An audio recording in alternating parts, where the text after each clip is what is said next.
Introducción a la metafísica de Aristóteles. Para introducirnos a la metafísica de Aristóteles, partiremos de una pregunta que nos acompañará en toda nuestra investigación.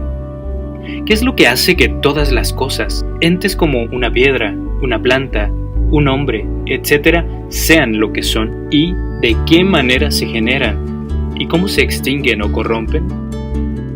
A la ciencia que intenta responder a esa pregunta la llamamos metafísica, porque la ciencia física y su objeto de estudio no son suficientes para responder satisfactoriamente a nuestra pregunta. Tenemos que ir más lejos. Aristóteles la llamaba filosofía primera. Es primera por buscar la sabiduría, por buscar el conocimiento de todas las cosas, porque manda sobre las demás ciencias. Es la ciencia del ente, es decir, explica qué son las cosas. De las causas primeras, es decir, explica por qué las cosas son así. Partimos de 4 definiciones de metafísica. La primera, averiguar las causas y los principios primeros o supremos, es decir, ¿cuál es la causa de todas las cosas? Segunda, analiza el ser en cuanto a ser, es decir, ¿qué son las cosas realmente?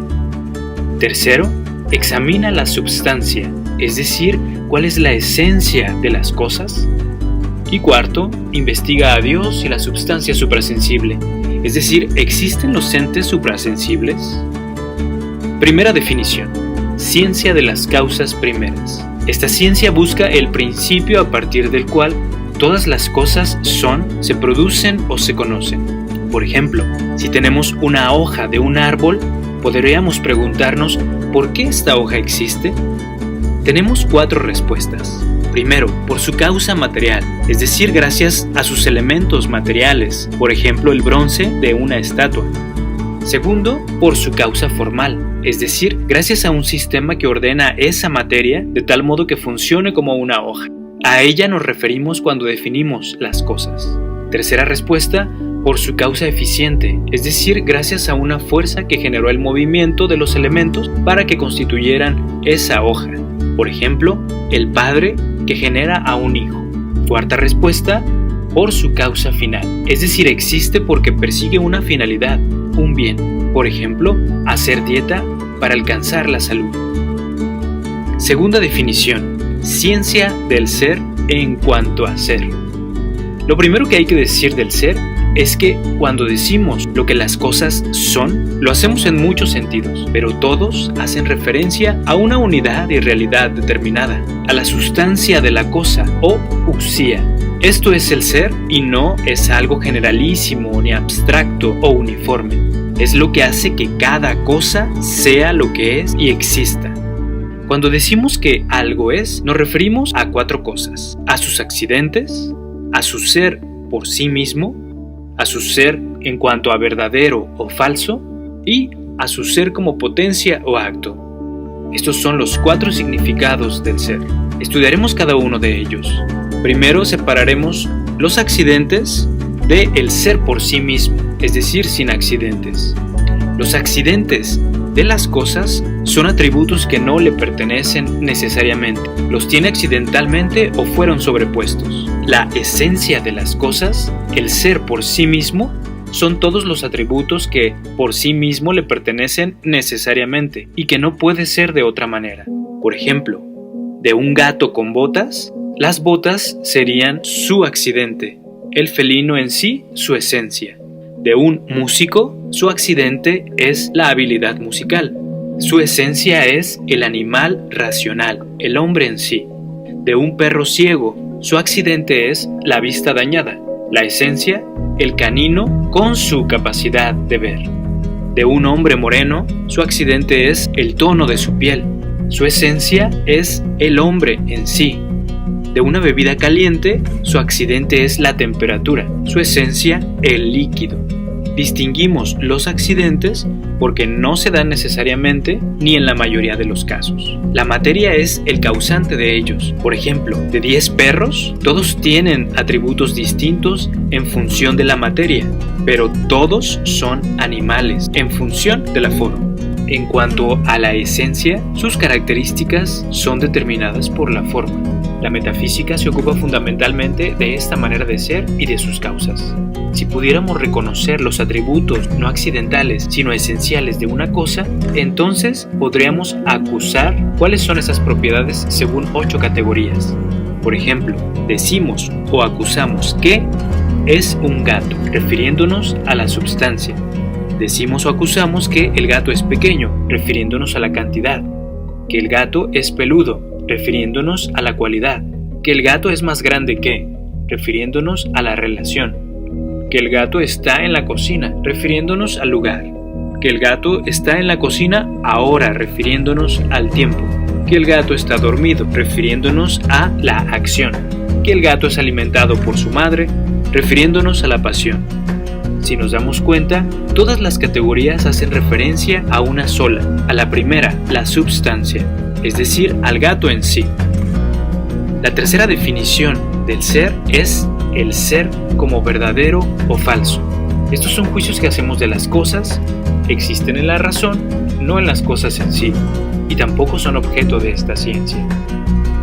La cuarta definición del ser es el ser en cuanto a acto y potencia. Este modo del ser nos permite explicar los cambios que vemos en las cosas y que parecen negar aquel principio de que del ser no puede surgir el no ser, según Parménides. Es decir, las cosas están hechas para ser de diferentes maneras, pero ocurren o son unas en un momento, otras en otro momento. Por ejemplo, una obra de teatro dividida en 4 actos. Los 4 actos son la obra en sí, pero no ocurren todos al mismo tiempo. Unos, los que están ocurriendo ahora, están en acto, y otros ocurrirán después, están en potencia. Por ejemplo, ver en potencia. Tendríamos un gato que puede ver pero está dormido. En acto, el gato está despierto y ve. Ser pino en potencia. Tendríamos una semilla de pino. En acto, el pino en su madurez. La expresión verbal en potencia, tendríamos un bebé que balbucea. En acto, el hombre habla. El movimiento en potencia, tendríamos un perro que descansa. En acto, el perro estaría corriendo. Ser mariposa en potencia, tendríamos un gusano. En acto, de la crisálida saldría una mariposa.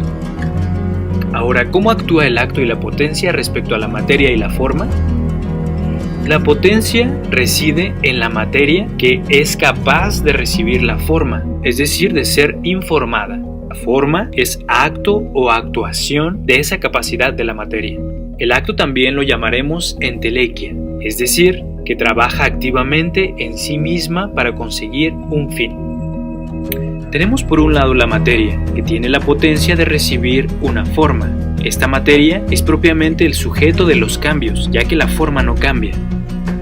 La forma estaría propiamente en acto, y el conjunto materia y forma sería la forma actuando sobre la materia. Está en acto principalmente, pero también en potencia. Si nos damos cuenta, la forma tiene prioridad y superioridad sobre la materia. La materia está siempre en función de la forma y condicionada por la forma. Hablaremos de esto más tarde. Hasta aquí tenemos las 4 definiciones del ser, en cuanto a sus accidentes, en cuanto a su ser por sí mismo, a su ser como verdadero o falso, y a su ser como potencia o acto. Dijimos que nos interesa en particular el ser en sí mismo, ya que toda pregunta sobre el ser, en el fondo se cuestiona sobre el ser en sí. Al preguntarnos qué son las cosas, en última instancia estamos buscando su verdadera substancia. Al comenzar hacíamos esta pregunta: ¿qué hace que las cosas sean lo que son? Hasta aquí tendríamos una respuesta. La substancia es lo que hace que las cosas sean lo que son. Pero entonces, ¿qué es la substancia? Hemos explicado las primeras 2 definiciones de la metafísica. Definición tercera: examinar la substancia. ¿La substancia es algo que podemos ver? ¿Qué substancias existen? A. Solo existen las sensibles. Es la afirmación de los naturalistas. B. También existen las sustancias suprasensibles. Es la afirmación de los platónicos. Aristóteles elige primero estudiar las aceptadas unánimemente, es decir, las sustancias sensibles. Tomando en cuenta las cosas que podemos ver, por substancia podemos entender primero la forma, segundo la materia, tercero el conjunto forma-materia. ¿Cuál de ellas tiene el derecho a ser considerada como substancia?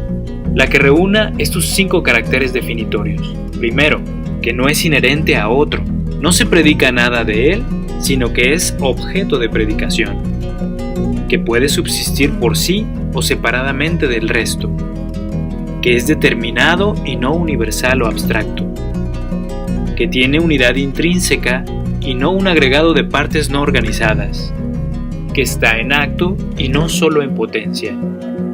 La forma y el conjunto cumplen con todos estos criterios. Tenemos por tanto dos candidatos, forma y el conjunto, materia-forma. ¿Cuál de las dos es la substancia por excelencia? Diríamos que empíricamente la substancia por excelencia es el individuo concreto, cuyo conjunto, forma, materia, no puede existir de manera separada. No el perro como concepto universal, sino este perro, este hombre, esta planta. Ahora, desde el punto de vista metafísico, lo que es causa del conjunto en realidad es la forma, ya que la forma informa la materia u ordena y organiza la materia. Por tanto, en su sentido más estricto, el ser es la substancia, y la substancia por excelencia es la forma. Hemos encontrado la causa primera del ser. Es la forma, que hace que las cosas sean lo que son, la substancia. ¿Qué es la substancia? La forma.